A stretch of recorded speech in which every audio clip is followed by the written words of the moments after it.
Good morning, adventurers, and welcome to another video from the Steve Adventure Academy. And today we're talking about big butts. Yes, we're talking about throwing knives, and so we'll be behind the camera and doing a little bit of narration, but we're going to take you from one end to the other of our throwing apparatus.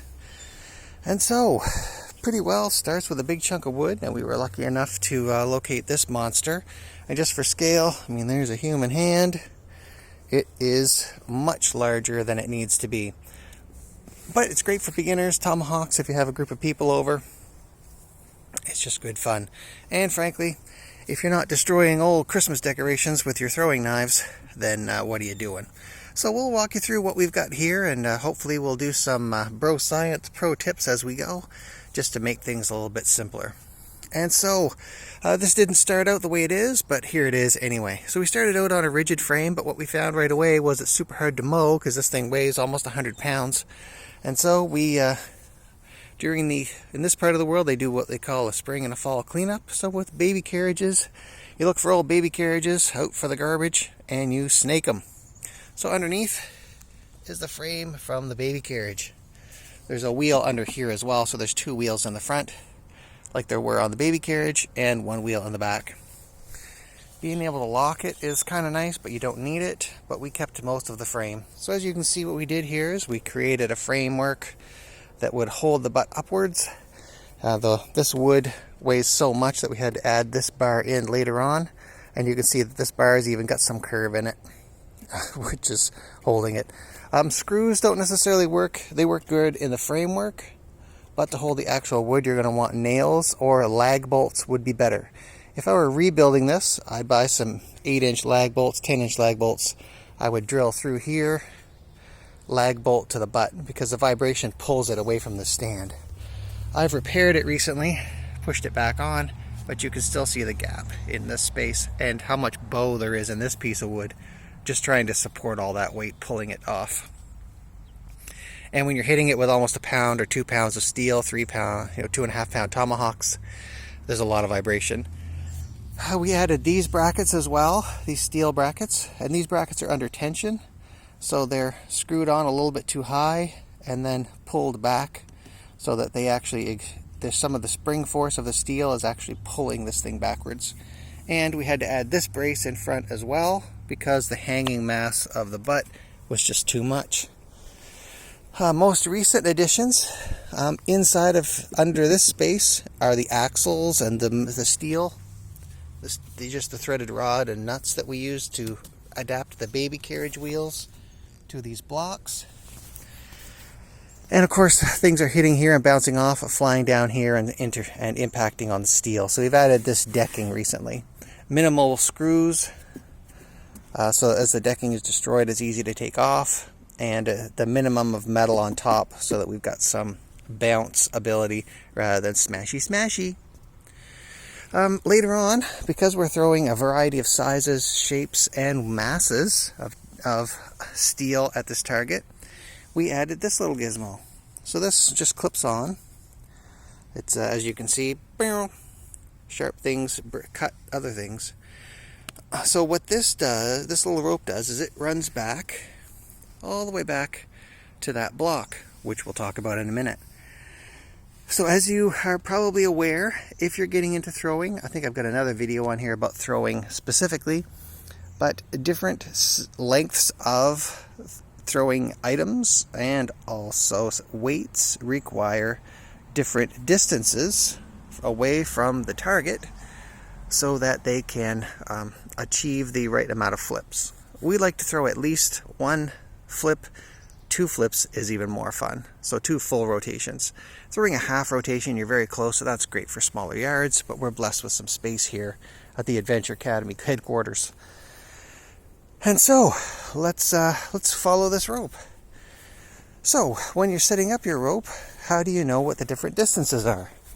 Well, tying flagging tape into the rope is a great idea, or you can just add these little knots.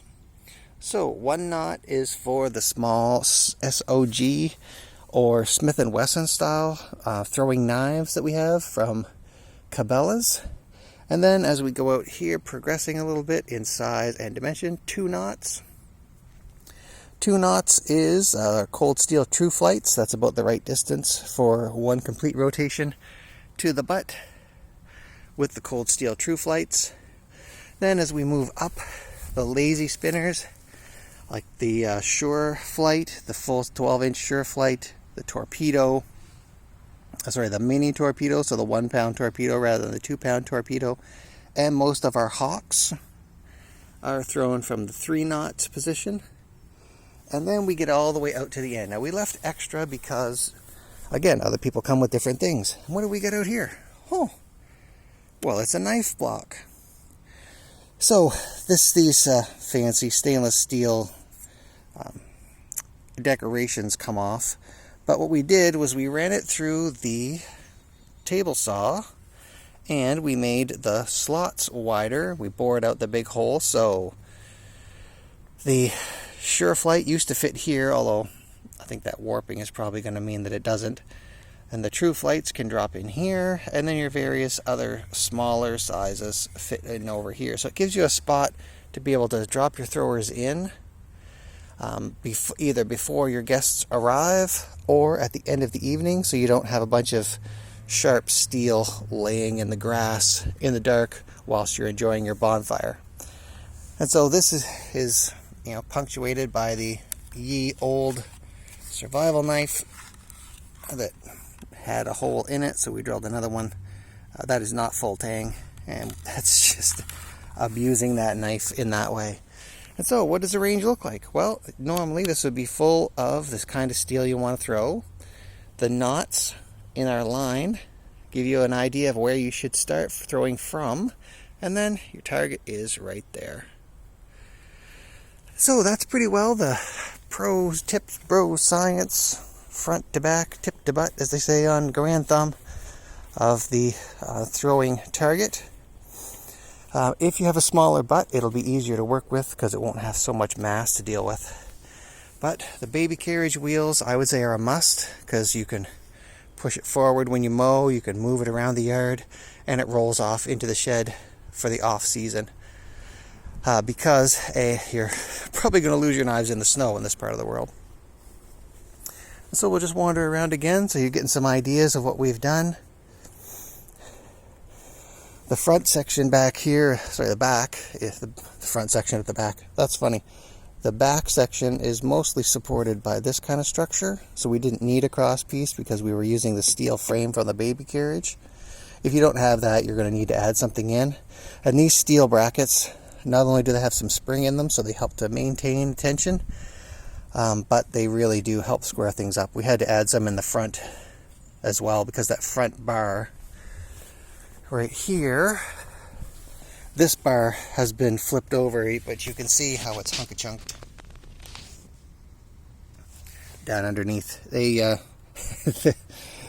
If you're learning, I'm not any good, and if you're teaching people, which we do a lot here at the Adventure Academy, these things get blown up pretty bad. The sides don't take a lot of heat, but the top does. Not only does the sun bleach it, and then the elements are taking this apart. It's pretty rotted. But the hawks are in here, the knives are in here, things are hitting high and then flipping off into Never Never Land. It can be, there's a lot of abuse going on when you're throwing away perfectly good knives. But from all of us to all of you, is a reverse view of the throwing range. We hope that you will stay sharp, and if you're careful, you can have a lot of fun throwing away a perfectly good knife. Hopefully, speaking of perfectly good knives, we'll be doing reviews of this bad boy pretty soon. Stay tuned, but more importantly, stay sharp. Bye for now.